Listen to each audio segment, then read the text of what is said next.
right, welcome back, guys. Welcome to Dividends Definitions. And on this video, I'm going to talk to you about the payout ratio.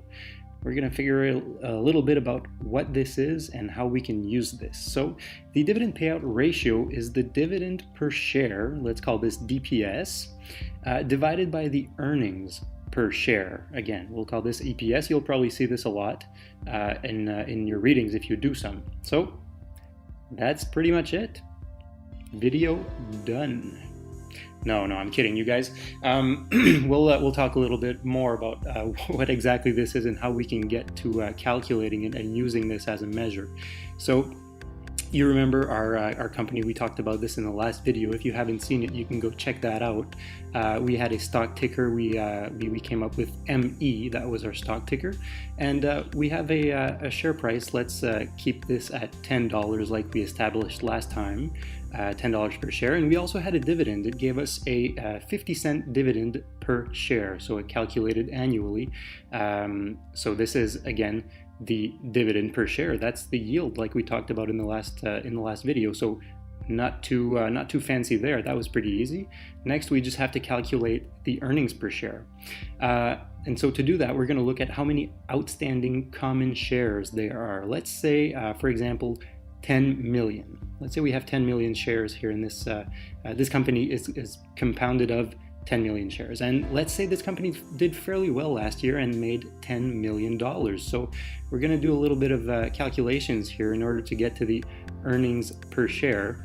And so what we're going to want to do is we want to look at the earnings in terms of the net income. So we said that was $10 million, and we're going to divide that by the number of outstanding common shares.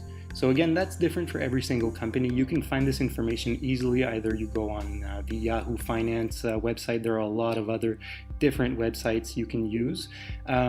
So again, the net income divided by the number of outstanding common shares. This is the definition for earnings per share, and this is a very important measure. And so we quickly calculate that ours is directly equal to 1. 10 million divided by 10 million. Our earnings per share is $1 million. So now let's go back to our initial definition, and now we have the dividends per share that we identified. It's 50 cents, and our earnings per share, which is $1. And now we can calculate our payout ratio. So we quickly establish here that the payout ratio is equal to 50%. Now, what does this mean? It's sort of like the ratio between what goes into a company and then what comes out. In between these two is the payout ratio. So I give you a few examples here. The first one is the case that we just talked about, our ME company, which did fairly well. Let's say, this is the pile of cash that is represented here is the $10 million net income, and this is, well, the $5 million that they gave out in dividends that year, which it comes down to our 50%. Now, let's say our company decided to be a little on the cheap side. Let's say they still earned the same amount of money, but that year they decided to not give a little, just give a little bit of dividends, give 10 cents instead of 50 cents. Well, that would mean their payout ratio would decrease to 10%. Now, the opposite is also true. Let's say our company only made $5 million this year instead of 10, so only 50% of what they did, what they actually did.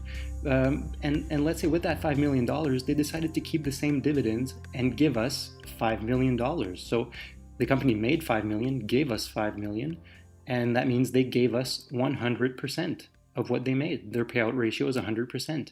And so you can use this payout ratio over time to calculate how likely the dividend is to be either cut down, maintained, or increase. If you see it increase over time progressively, it could be a good sign and means your company is doing well and progressively increasing the dividends. Now, the opposite, if you see a rapid increase in the dividend payout ratio, that could be a warning sign, because that means their earnings probably went down and went down fast and significantly. That means their dividend is probably going to be cut or taken down. So I hope you guys learned something here about the quality of a stock by use of the dividend payout ratio.